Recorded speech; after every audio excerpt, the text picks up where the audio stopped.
I was sent these beautiful electric butterfly wings to check out for you, and these are so cute. It comes in a bunch of pieces, this base piece and then these little plastic pieces, and then the actual wings come separately, and you put them all together, and then you're gonna thread the lights through like this. Then on the back, you just unscrew that screw, get 4 AA batteries and put them in here, and it's ready to go. Once these lights are plugged into the base here, you just push this button and it has 2 modes, which is so nice. It has this mode, and that does the music and the lights. But if you don't want it to play music, you just push this button twice and it just flaps the wings and lights up.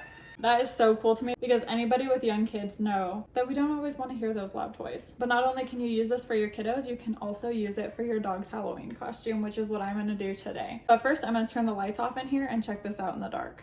It's daytime, so my house isn't going to get super duper dark, but I'm so excited to see what these look like that I had to turn the lights off and try it anyway. Those are so pretty, and I love that the lights are all different colors. These are so cute, and I love that they fit me too. I'm going to come back when it's dark, and we're going to put these on my dog to see how they look.